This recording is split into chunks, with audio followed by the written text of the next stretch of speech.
Hello, I'm Niall Ferguson, the Millbank Family Senior Fellow at the Hoover Institution, and I'm welcoming you to this special summer edition of GoodFellows.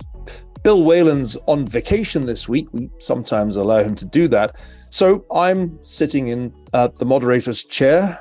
Just a brief reminder, if you like this show, hit the like button because that helps us reach more viewers.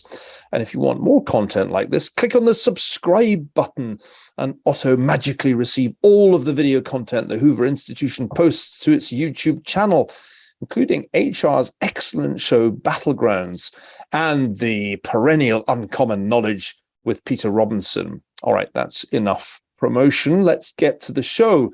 As usual, I'm joined by my fellow Goodfellows, John Cochrane, the Rosemary and Jack Anderson Senior Fellow here at Hoover, and HR McMaster, Fuad and Michelle Ajami Senior Fellow, one economist, one general, and one historian. And I thought we just get together this July, kind of has a midsummer feel to it, and talk about the big issues of the moment and get some updating from the experts. So HR, let me start with you.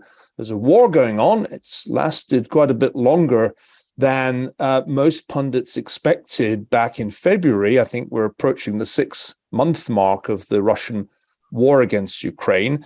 How's it going? Is Russia winning? Russia's not winning, Neil, but I think your point about the length of the war is important. This war's been going on since 2014. I think it's important to remember that 15,000 Ukrainians were killed in the period 2014 to February 23rd of this year. And of course, this renewed offensive kicked off on the 24th of February.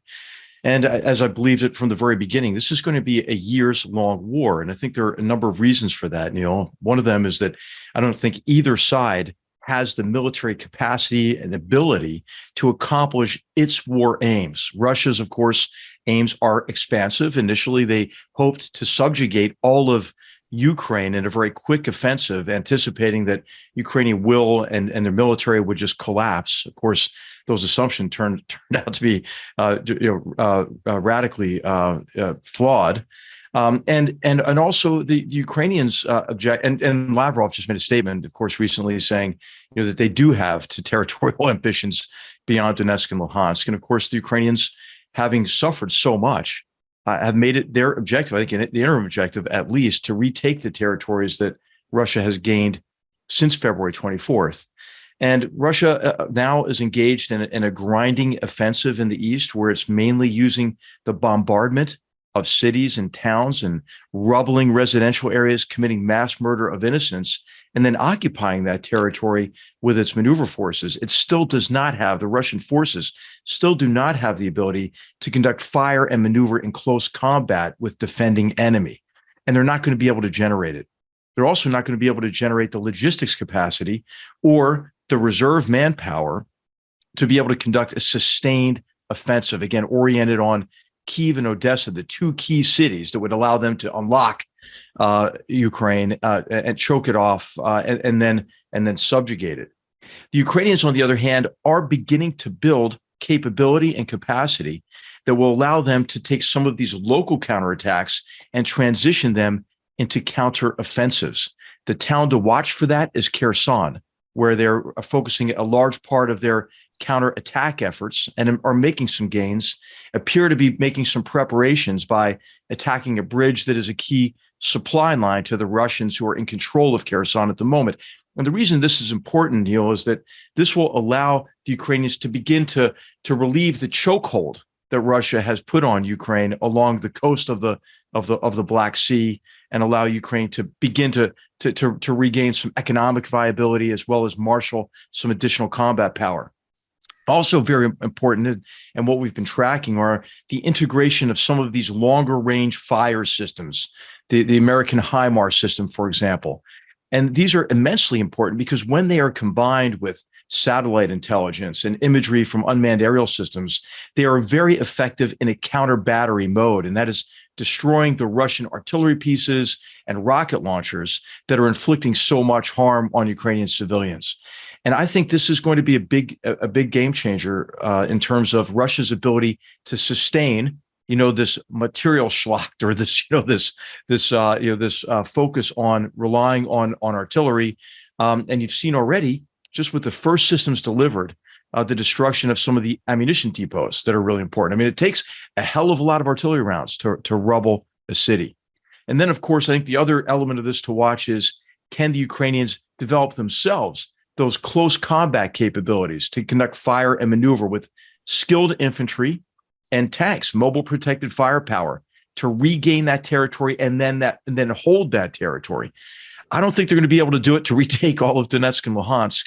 There's going to be, I think, some local successes and maybe some local successes for the Russians. But Neil, I don't see an off ramp for Putin.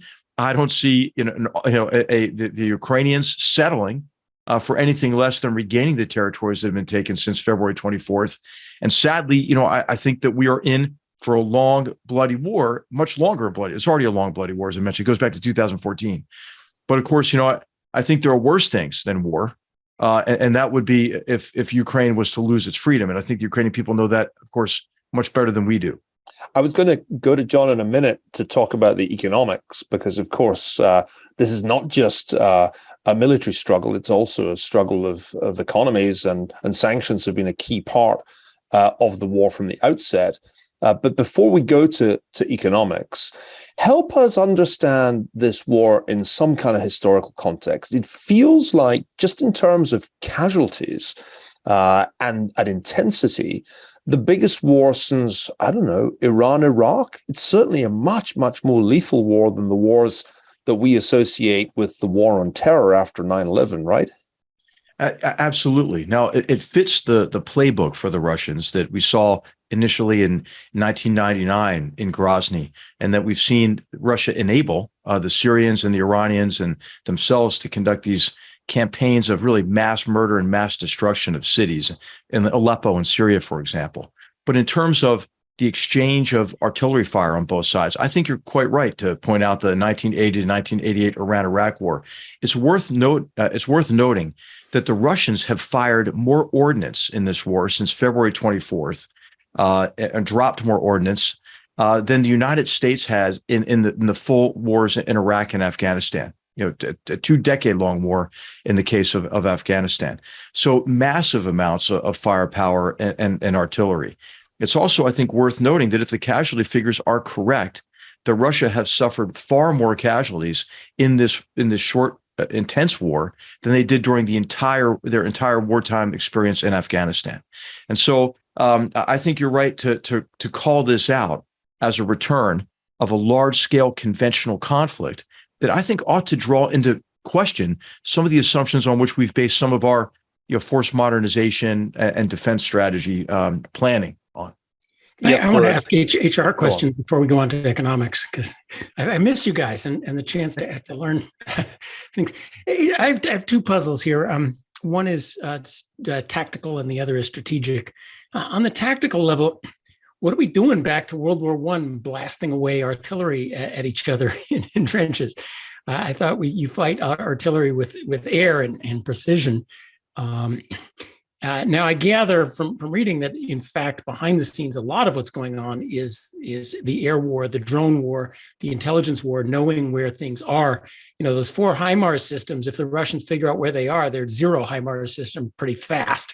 So that actually is going on beyond it. But the way if you were in charge of fighting the Russians in Poland, you wouldn't be sitting there blasting artillery from a trench. You would be doing all sorts of other. So I'm curious why this war has kind of gone back to World War I and what the ways are of breaking out of that.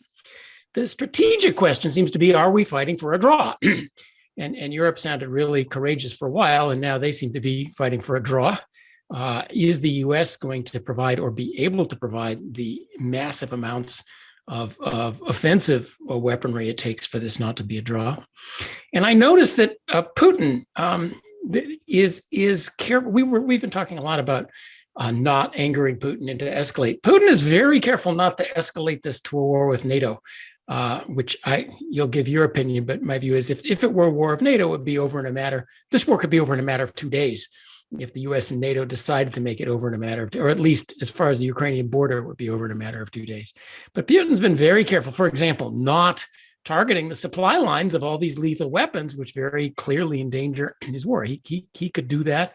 So it seems like he's playing for a draw as well. And strategically, do you see a way out of that? All of us getting tired of this.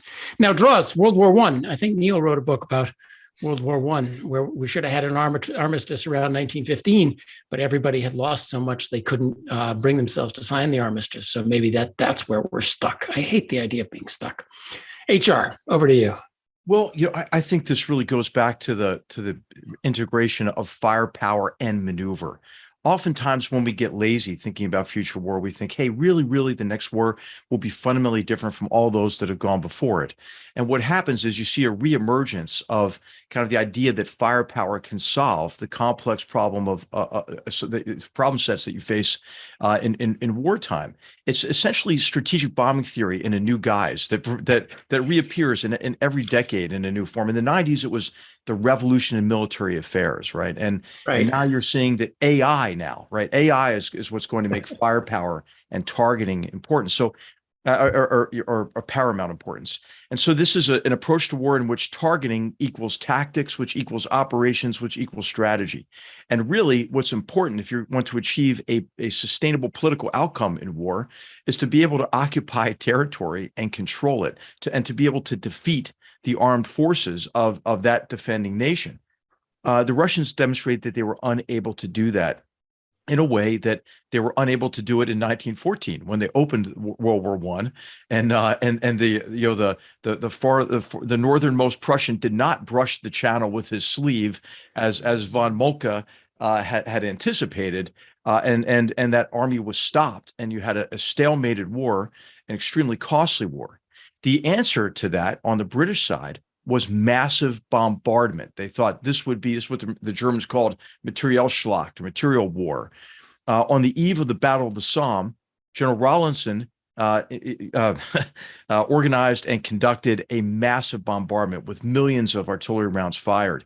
In his orders of the day to the British Eighth Army, he wrote, "Don't worry, boys, you'll be able to go over the top with a walking stick. Not even a rat will have survived the bombardment." 60,000 casualties in 3 hours is what the British suffered, because they discounted the importance of maneuver, of providing depth in the defense, which the Germans did, and then having an elastic defense in which they counterattacked at the local level where they saw opportunities. The Germans then studied really how to break the stalemate in World War I, and they shifted to stormtroop tactics or infiltration tactics. They trained units to maneuver, to be able to penetrate enemy defenses and go for the soft spots in enemy defenses, command posts, to take out the artillery systems from the rear. But the automotive revolution had not really caught on yet, and those offensives could not be sustained. They were conducted at the speed of the boot, and therefore the Allies could reposition and blunt and stop that. But if I could, in the context of Ukraine. Aren't we at the city? So Ukraine is it's very short on skilled soldiers. This takes a lot of training. Now it has a bunch of different weapon systems with different instruction manuals and different supply lines. So getting to that point is not going to be easy for Ukraine either. No. And we're all running out of munitions. The U.S. is running out of munitions, and we don't have factories to make them anymore, as I gather. So it's not going to be that easy. And it's the components that go into the munitions, and absolutely. So I think this is what I was alluding to at the outset about. We have to really revisit the assumptions on which our defense strategies and our defense budgets and our vision of future war has been based. And I think they've turned out to be wrong. And war will not be fast, cheap, and based on exclusively precision munitions and so forth. And targeting does not equal tactics, does not equal operations and strategy. And you're right, John, it takes time to train units who have not only the skill, but also the confidence to close with the enemy in close combat, to integrate fires and maneuver in a way that allows you to seize the initiative. You have to be able to conduct effective reconnaissance. You don't want to do what the Russians are doing with these attacks now in Donetsk and Luhansk, because they're impaling themselves on Ukrainian defenses, right? I mean, what you want to do is to find out, where defenses are strong and avoid them. The analogy that's used oftentimes is water flowing through a stream. You want to avoid the rocks and flow around the strong defenses and attack weakness and penetrate the defense and turn the enemy out of defensive positions. You want to seize not only a positional advantage by attacking where the enemy's weak, but also a temporal advantage by imposing a tempo of events and a pace of operations, like the German offensive in 1940 did against France, that the defending force cannot respond to, and then that turns into a psychological advantage, and that's what leads to defeat. Right? Defeat is convincing your enemy that your enemy has been defeated, and this is maneuver warfare. This is what we tend to discount in peacetime, and when we try to reduce war to a targeting exercise. Going to John's strategic question, are both sides playing for a draw? I would say no, because right now Russia controls about 20% of Ukraine's territory, and the Foreign Minister Lavrov upped the game this week by saying that, in fact, the Russians intended to annex not just the Donbass, but potentially also some of the territory around Kherson. I certainly don't see a draw there, because I think what's going to happen is that at some point later this year, assuming that Ukrainian counteroffensives have not been overwhelmingly successful, which I think you're right, HR, is pretty unlikely, I assume Putin declares victory and simply declares that the partition of Ukraine has happened, and that's the end of the show, folks. Taking advantage of the fact, and now we get to the economics, that by that time, the weakness of the European position with respect to dependence on Russian energy will have caused Western unity to unravel. It's already clearly unraveling. One of the most ardent supporters of Ukraine has fallen from power in London, Boris Johnson. And now Mario Draghi, the Italian prime minister, who was strongly in favor of the war, is resigning in Italy, with the prospect of a right-wing Italian government perhaps as soon as September. If I fast forward from the hot weather we'll talk about later to the cold weather that will doubtless come later in the year, I see a moment when Putin can achieve something that looks a lot like victory. And that's when it gets really difficult, not only for Volodymyr Zelensky, the Ukrainian president, but also for the US government. $50 billion worth of support, military and non-military, is hard to do every 6 months for the foreseeable future, especially when you're in the grip of an inflation crisis that you failed to see coming last year. How much support can Ukraine count on from the United States if the war drags on into next year? I think there'll be great pressure from Europe and perhaps from some elements in the United States for Ukraine to settle and accept that the Donbass is gone. I don't think Ukraine's going to want to do that. I don't think there's a government in Ukraine that could do that. But you can see where Putin's going here, and you can see why he thinks colder weather and Europe's energy crisis are really the trump cards. So let me throw an economics question to you, John. Sanctions were supposed to be a deterrent last year. They weren't. Then they were supposed to be the key to defeating Russia. That doesn't seem to have happened. And in fact, the ruble did a pretty brief round trip before actually becoming somewhat stronger after the initial phase of the war. It doesn't look as if the Russian economy is on its knees, though it's certainly true, isn't it, that the Russians don't have access to much sophisticated weaponry now because they simply can't import the semiconductors that they would need to manufacture it. So John, if you think about this in economic terms, who's winning, and could there be, in fact, a Russian victory of sorts, even if it's not the total subjugation of Ukraine that they set out to achieve initially? I think, HR said something about what he said, the illusion that strategic bombing would allow you painless victories. The other illusion is that sanctions will allow you painless victories. And I think we're going to learn that one as well. With Ukraine is it's in a financial and economic very difficult situation. Its economy really isn't working. So this war is paid for by us in Europe, and as long as we feel like doing it. Now, $50 billion, I hate to tell you how things work in Washington. That's couch change. They just threw, I think, $270 billion at chip manufacturers for their latest piece of pork. They're going to throw trillions at electric cars and windmills and God knows what else. So we certainly have the capacity to pay this. I think I'll echo HR. The question is, do we and does Europe have the will to do it? Do we think that getting Russia out of Ukraine and what that means for the world going forward is important enough to keep supporting Ukraine militarily? So we have to we really have to ramp up the kind of production and ramp up the financial support if they're going to win. And I agree. I think what Putin's playing for and knowing the fecklessness of our leaders, what is likely is that Putin announces that we've won. And I read Lavrov's thing too. What they're looking for is basically a weak Ukraine, a weak and economically devastated Ukraine. Well, they'll get that too. Now, could Europe do it? Yes, if we wanted to. The academics that I've seen say you can. The magic of substitution says that as our sanctions don't work on other countries so well, Europe can get around a lack of gas. If they want to do it flexibly. They seem to be determined to shoot themselves in the foot on this department.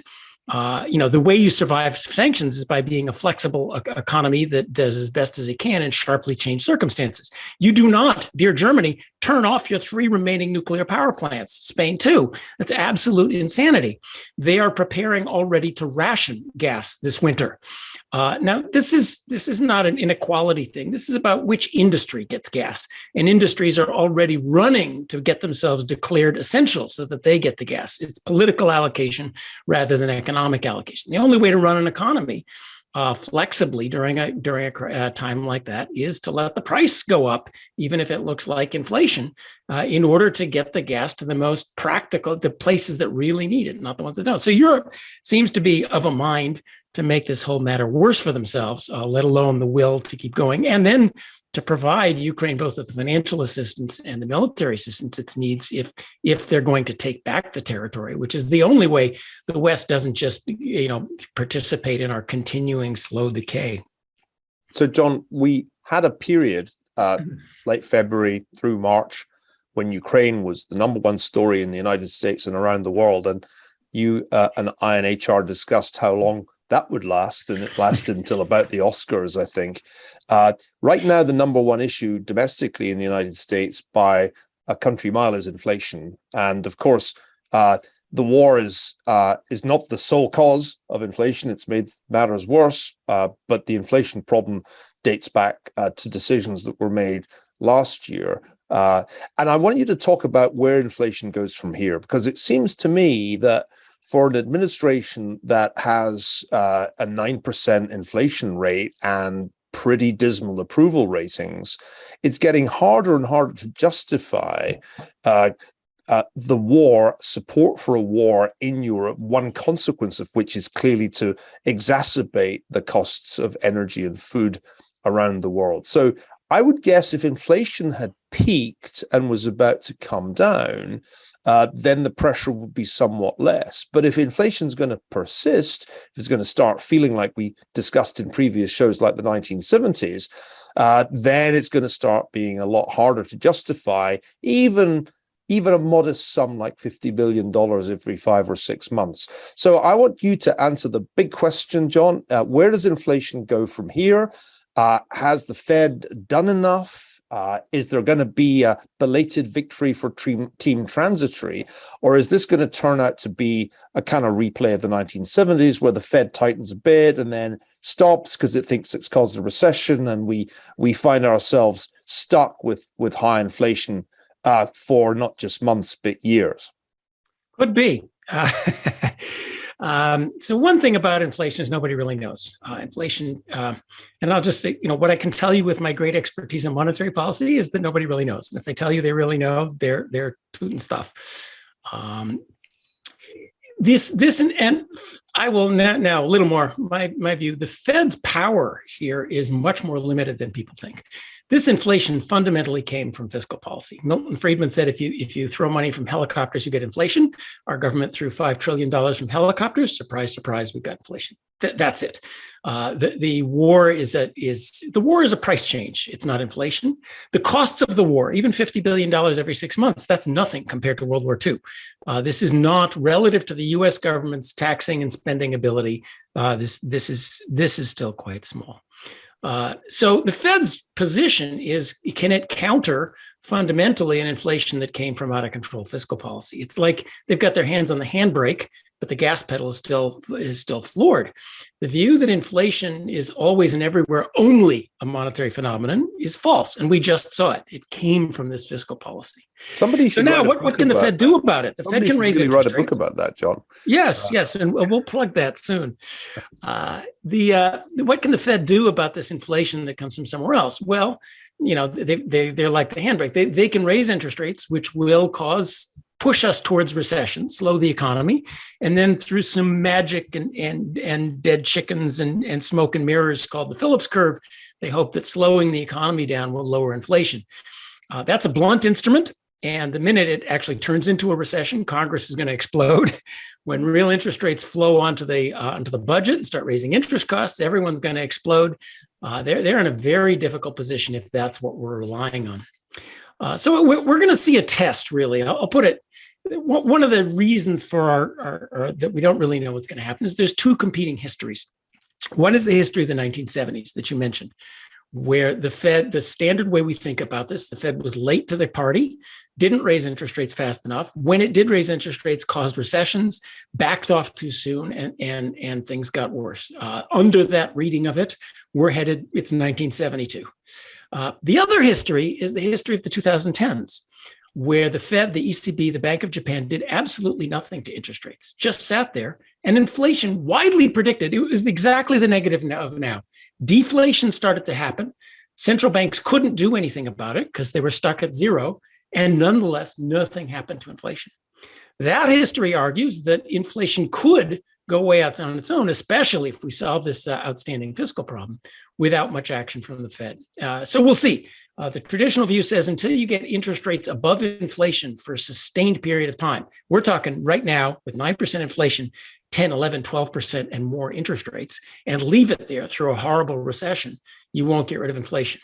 The other view says that, well, like the 2010s, when the other pressures go away, even with moderate interest rate rises, things will come out. I don't know. We'll find out. But the one thing I do want to say, we are now full of absolute silliness on inflation from a lot of parties. And I think the prize for silliness goes to the president for yelling at gas stations to lower their prices as the way to stop inflation. I mean, it's been dog ate my homework on supply shocks and monopolies and the greedy chicken producers and everything else but monetary and fiscal policy for a long time. But this one, if you actually persuaded gas stations to lower their prices, what would you get? Lines. There's only so much gas to go around. High prices are the way that we ration the existing supply. And you're either going to ration it by high prices or you're going to ration it by lines. It just yelling at people to lower inflation is medieval. And that this should come out tells you some of the chaos and at best muddy thinking, at worst just political spinning rather than serious policy going on. So we're going to have to get serious before we get rid of inflation. Goes away when governments run serious economic policies, fiscal, monetary, microeconomic, let economies grow, be able to repay your debts. That's what it's going to take. John, it's fascinating how much of the debate about inflation has been fiscal amongst the people who were serious about it. I was looking back at Larry Summers's article from February last year, and Michael Bordeaux, our colleague, also got it right, Mohammed El-Arian, and they did, like you, focus on the fiscal side.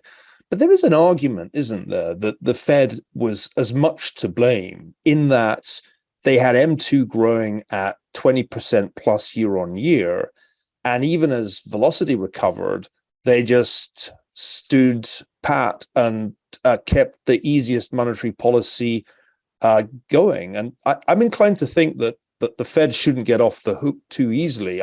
They should have been tightening monetary policy by at least the second quarter of last year. Looking at just the monetary data, isn't that just the biggest monetary policy mistake we've seen since the 70s? So I'm sorry, M2 doesn't matter. M2 is. You're breaking my heart. Monetarists listening to the show are in tears. There's distress. There's distress, but they're matter? wrong. I'm sorry. It just happens not to be the way our world works. The Fed does not control the money supply. M2, most of it pays interest. M2 and government debt are essentially perfect substitutes. We've been that way for a while. Monetary policy is about interest rates. And you are right that certainly by historical standards, the Fed didn't cause this inflation. The fiscal policy set it off, but the Fed did not react to it. Right. It was slower. Not even in the 1970s did the Fed ever wait a full year before doing anything. So by that conventional view that inflation is controlled by the Fed raising interest rates more than 1-for-1 with inflation promptly, you're absolutely right. And it's scandalous they didn't see it coming. You got 1,500 PhD economists, and an institution whose first job is price level stability, and that they were so completely surprised like this. It's like a general, if HR said, well, I wasn't expecting them to come in on the left flank. We just, that wasn't in our forecast. HR would be canned immediately, court-martial. So there's certainly blame there on the Fed for not reacting quickly enough. And it's amazing to me that the Fed is telling us that inflation will be back at close to 2% in just a couple of years.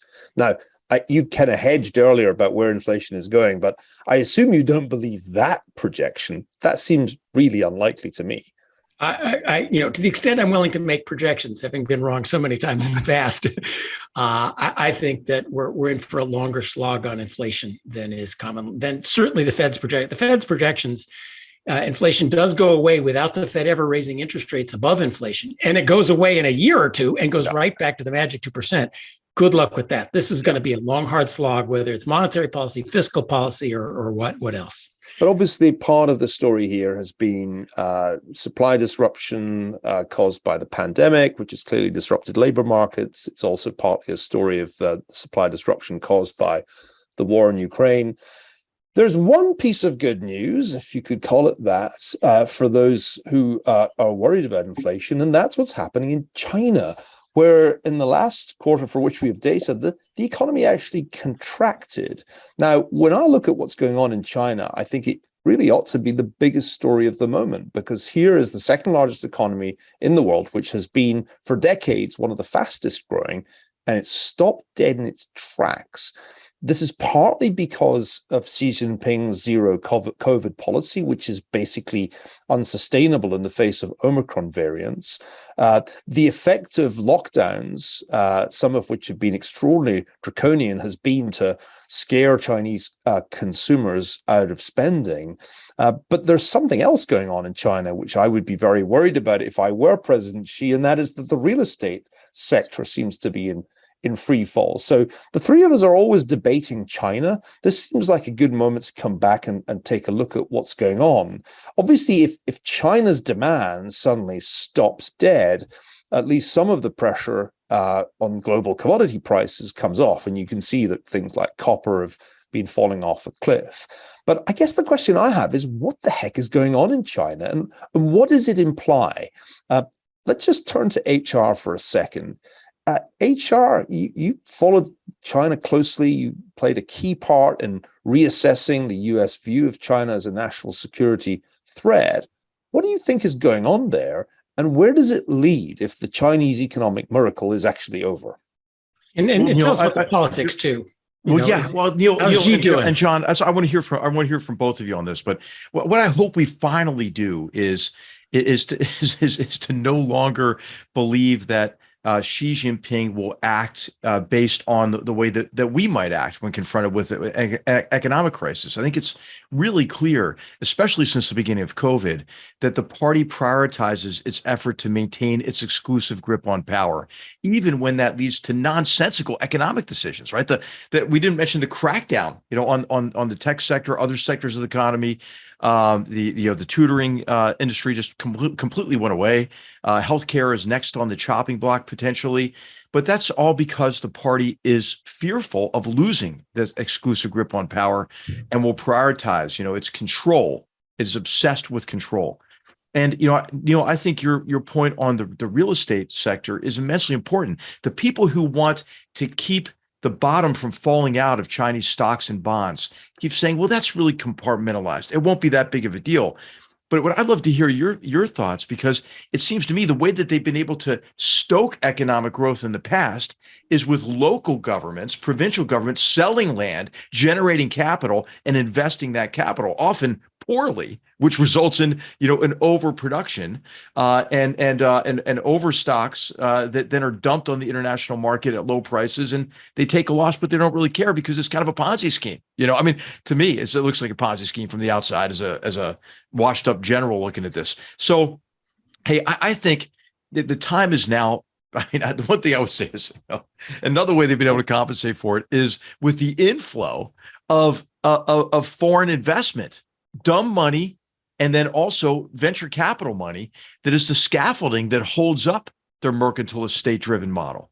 Maybe if we stop underwriting our own demise, we might be able to begin to compete more effectively and force the Chinese Communist Party to take a different path. But these are just some of my thoughts on it. But I want to know how serious you think it is. I think it's serious, but I'm not a trained economist or economic historian like you guys. Well, before we get into the economics again, let me just ask you a very specific geopolitical question. Do you think an economic crisis is going to make China more or less aggressive on questions such as Taiwan? Yeah, more aggressive. But this is because I think Xi Jinping will see a fleeting window of opportunity that if he doesn't act now, he's going to lose competitive advantage. He's going to realize, hey, they're not going to grow rich before they grow old. They can't grow out of the middle income trap. And then also, what a better way to divert the population's disappointment in not meeting their expectations economically than to stoke jingoistic nationalism. In fact, he's already doing it, Neil. If you saw, the speech he gave on the Korean War, I think is quite instructive, in which he described Mao's decision to intervene in Korea in the war, against American aggression, as they call it, as a preemptive war in which Mao delivered one blow to prevent 100. And in that speech, which has just recently been translated, he also then alluded to Taiwan. It wasn't an explicit connection in terms of a potential invasion of Taiwan, but it was implicit. And then he told the Chinese people, we're going to have to make sacrifices to achieve the vision of national rejuvenation. He's preparing them, I think, for maybe deprivations associated with wartime. I think he's preparing the Chinese people for war. And of course, we're focused very much on Taiwan, but I think the South China Sea is probably the most likely flashpoint at this time, where the Chinese, the People's Liberation Army Navy and the maritime militia and this Coast Guard with vessels that are repainted from Navy colors to Coast Guard colors are becoming much more aggressive. Let me ask you before we go to economics, because this is the way I got to learn for you guys. I also see, especially with China in trouble politically, and a long grinding war in Ukraine with sanctions and material shortage problems, we seem to be sort of an axis is forming between China, Russia, Iran. I was sad to see Turkey there too. Putin's visit to the Middle East seemed to go a whole lot better than our dear leader's fist bump adventure. This is particularly bad news for the geopolitical aspect, isn't it? Yeah. I think so. I mean, but I'll tell you, this doesn't mean it's over, right? I mean, what cocktail party do you want to go to? You know what I mean? What the one with, well, the one that I'm allowed I think we have a much stronger alliance and more appeal to those who are sitting on the fence. But those sitting on the fence, guess what they get to do? They get to play us off against each other, right? And this is the Salon des Réfugiés gets together, and they maybe would like to come to our cocktail party, but they're not allowed. So they're making a cocktail party of their own, and that one has vodka in it. No, they are, and I do think this strategic agreement that China signed with Iran. There's Putin's recent visit as well. I mean, all of this is designed to solidify an axis, that can challenge the free world, we don't want to underestimate that. I mean, I think that there is a potential for cascading crises. The Iranians they just announced recently, right, that they are at a nuclear weapons threshold capability in the nuclear program, which they deny ever existed, right? So I think that the chances, for example, of an Israeli defense force strike against Iran nuclear facilities is like 98%. It's just a question of timing, I think. I agree with that. I think one of the things that's really going to be challenging about the next few years is that we could get a crisis in the Far East, we could get a crisis in the Middle East before the crisis in Eastern Europe is even over. And this is one reason why I think that 1970s analogy may come in handy, because just as 1973 in the Middle East was the beginning of a whole series of geopolitical crises, my sense is that the war in Ukraine is just the beginning of a succession of crises in different parts of the world. But God forbid, Neil, we've said this before, not to overuse it, but 1939, Well, the risk, of course, that we go to something more World War II like is more, I think, in the nuclear domain, because it's not easy for me to imagine conventional warfare on the scale that we saw in 1939. By 1939 standards, what's going on in Ukraine is still really pretty small scale. But we could find ourselves in 1945 if a nuclear weapon were used. And it's, of course, this problem of nuclear proliferation that is making the world a more and more dangerous place. I keep saying to people who tell me stories about amazingly successful Ukrainian counteroffensives, if there is an amazingly successful Ukrainian counteroffensive, that is going to put Putin back on the mode of rattling his nuclear saber. And that's another reason why I don't think a draw is a very likely outcome. But let me bring it back to the China problem, because I think this is really a very interesting one. If Xi Jinping is under as much pressure as I think he is, then the time horizon for action over Taiwan may be shorter than the expert consensus. And you made this point, HR, a minute ago, that there's a sort of window of opportunity when we're focused on Ukraine, when weapons that were supposed to go to Taiwan are going to Ukraine, a window of opportunity before we've really got Taiwan in a position to defend itself as well as Ukraine did, a window of opportunity when we don't really have a credible war plan for the eventuality of a Chinese invasion. So let me put you on the spot, HR.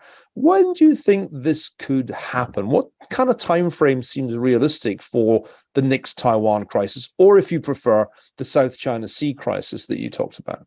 Well, I think it's after the Taiwanese election in 2024. And the reason I think that is because after the Communist Party Congress in October, November, when Xi Jinping will become, leader for life, chairman for life, and the new, the next Mao Zedong, he will feel the pressure to make good on the promises he's made. He says, Taiwan is not a problem that can be deferred. It's something that has to be resolved in this generation, not future generations.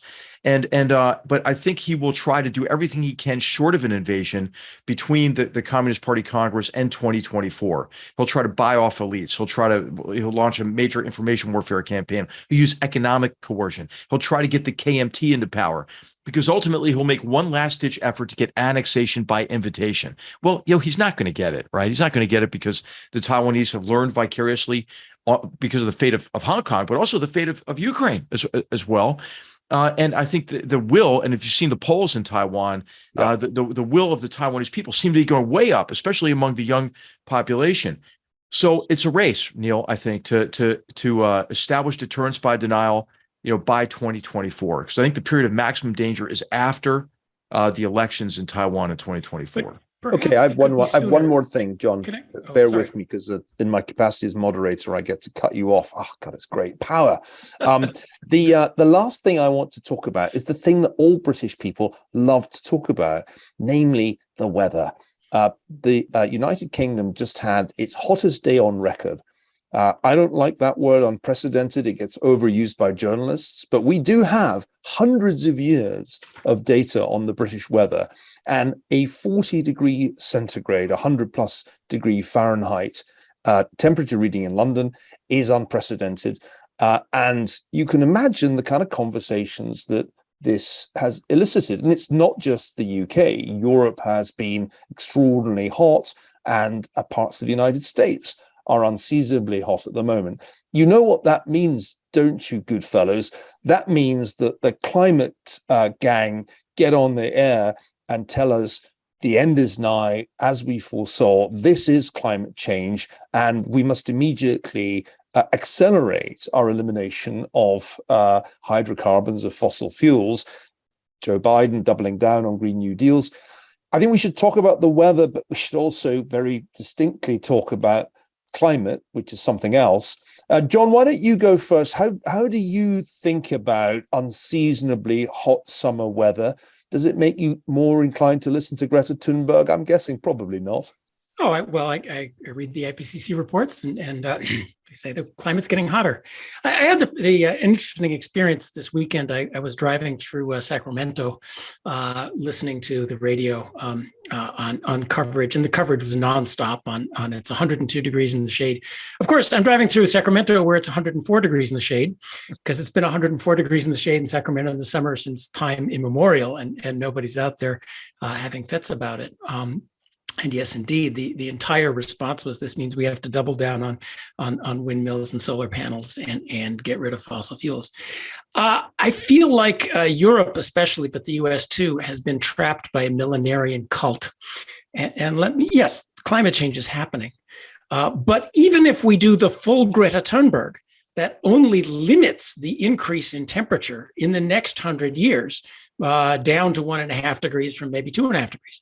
All of Europe's climate stuff at best will mean it's 1.6 degrees hotter in the summer rather than 1.8 degrees hotter in the summer. And I may be overstating the effects of Europe's climate policy in 100 years. And so it's hot. It's going to get hotter. That is a fact. What do you do about this? Do you strangle your economies? Do you on the fiction that the United Kingdom, where I hate to tell you, it's dark in the winter and rainy all year long, can heat your houses with windmills and solar panels? Or do you do what they do in Sacramento? Buy air conditioners, well, or both. And it was interesting. Nobody mentioned so our great grandchildren might be 0.2 degrees cooler than they would otherwise be. It's still going to get hotter. This is nothing that the climate lobby does is going to make it in the next year, 10 years, 100 years cooler than it is now. It's simply going to make the rise in temperature a little bit slower. But we don't even talk about, let's buy some air conditioners and nuclear plants to run them. And it was very interesting. The one expert was interviewed. This was, I think, the BBC expert at the Center for something or other on climate in Oxford, asked about air conditioners, which Europeans don't have, by the way. I looked up the numbers. Something like 98% of American houses new homes are built with air conditioning. Hey, when I lived in Pinner, Neil, I didn't have an air conditioner, and John, no air conditioning. So asked about air conditioners. I'm guessing you didn't need it much. Well, but now you're going to need it. Asked about air conditioners, the great Poobah said, "Oh, the cost would be prohibitive." And what's the cost going to be of the solar panels and windmills and turning off carbon? This I'm reminded, I'll end soon, Neil, but I'm on a rant on this one. Yes, I'm reminded of our ancestors in the Great Plague of 1350, who, rather than do what we now know to do about it, we're told, put on hair shirts, repent for your sins, and prepare for the next world. We are literally talking about preparing for the next world. At best, we're talking about our great-grandchildren getting 0.2 degrees less warmth. That's at best what they're talking about, as opposed to actually doing something now that would help people with it's going to get hotter, and energy or climate policies that are not completely self-defeating. I mean, turning off your nuclear power plants, you're out of your mind. Okay, end of rant. That's my view on the subject. Yeah, two thoughts occur to me. One is that these measures in the short run will only compound inflationary problems. I mean, the winter of discontent that's coming to Europe with the costs of energy, I think, will be politically Let me very correct you on this, Neil. problematic. And the same thing was true with your China comment. If we go into the economics, I was going to complain about that. We should not wish for China to explode, especially we should not wish it on inflationary grounds. Inflation is printing up too much money in debt. you're confusing inflation with prices going up. And so, everything else prices going, your wages going down and the energy price staying the same is just as much impoverishment as your wages staying the same and energy prices going up.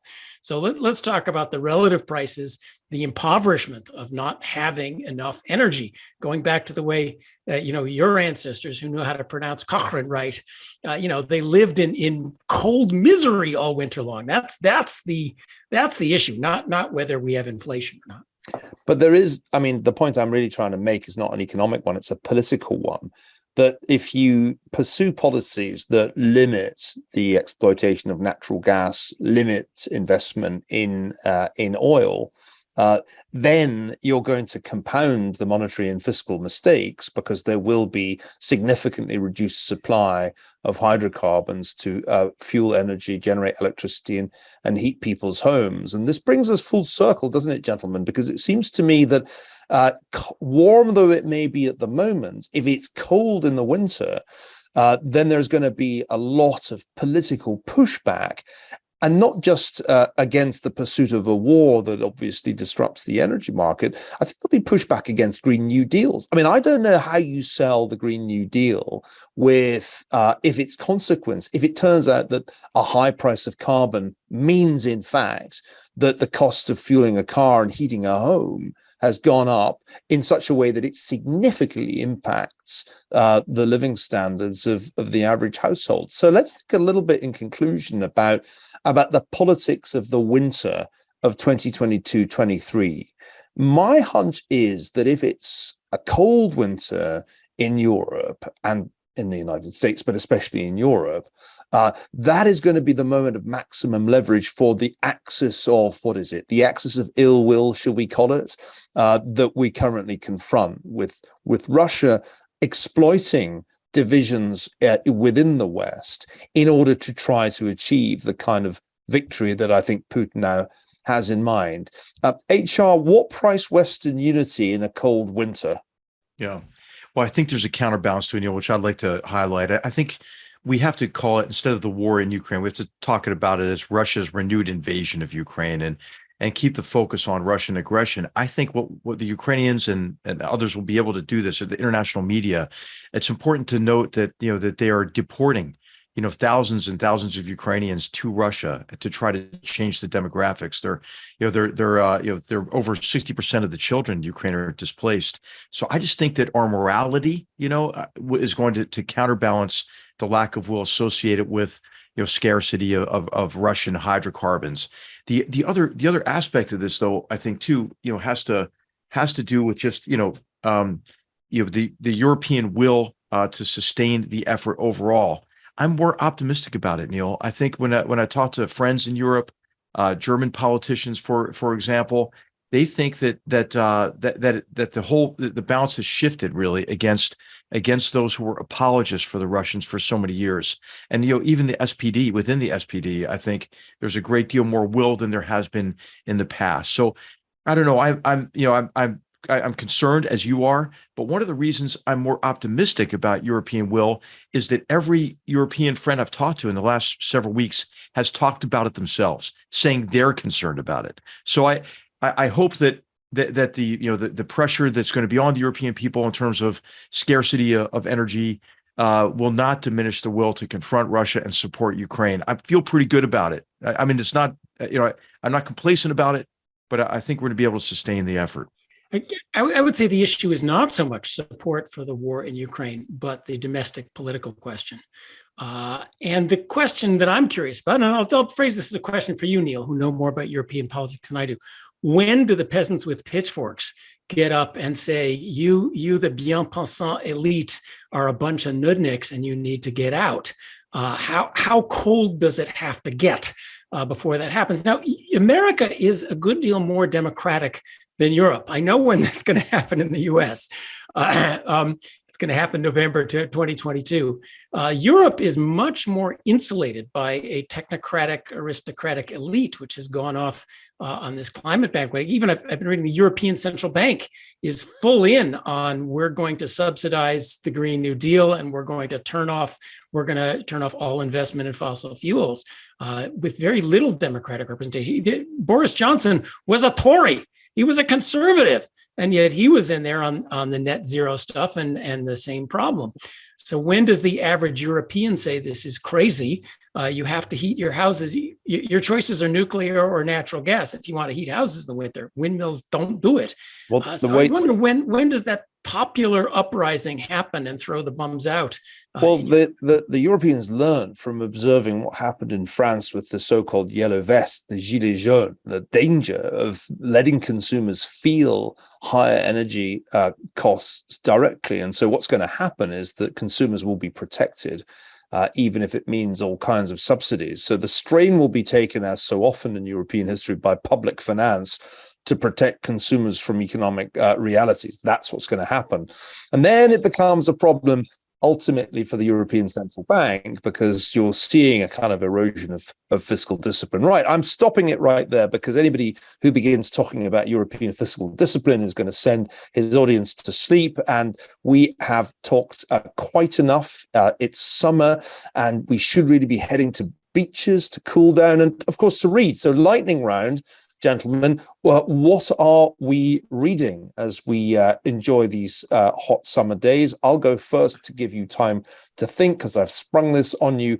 I had the most idyllic time on a sailboat off Cornwall, sailing to the Scilly Isles, reading in the brief moments of respite from yanking on ropes, Thomas Hardy's The Return of the Native. I'd never read it before. It's an absolutely dazzling book. And if you're stuck for something to read, get back into Hardy, The Return of the Native. It's got the most wonderful femme fatale in it. And I do like books with femme fatale. HR, what are you reading?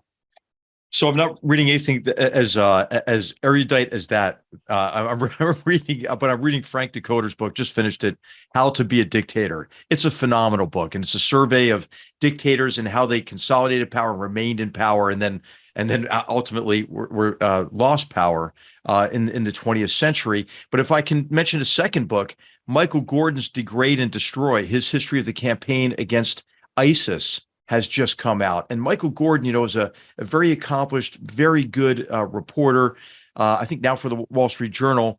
But he produces books that are the best first cut of history. And he's done it again with this book on the campaign against ISIS in Iraq and Syria. It's a sign the world isn't going entirely to hell in a handcart that we hardly ever hear of ISIS these days, isn't it? Good recommendation. John, I know you're writing a book. That's the big book on the fiscal theory of inflation. But what are you reading when you're not writing? Yeah, I'm sorry to disappoint you. The last 2 weeks, I have been reading about 23 hours a day, the final proofs of fiscal theory of the price level. So I can't offer any great suggestions other than that one. Well, that's a great suggestion. I'm not sure if you can already pre-order the book. If not, we'll let you know when you can. But economists don't often write books. They're not encouraged to. You don't get points like a referee journal article. But when John Cochrane's book comes out, ladies and gentlemen, don't miss it. It will be paradigm shifting. I think that's all we've got time for. Plugging a book that hasn't been published yet is obviously a mug's game. We'll do one more show this summer at some point in August. But for now, I think that just about does it from this edition of GoodFellows. I can't remember what it is that Bill Whalen says at the end of each show, and I'm therefore not going to try and say it. I'll simply wish everybody watching and listening an absolutely wonderful summer, and do try and stay cool if you can.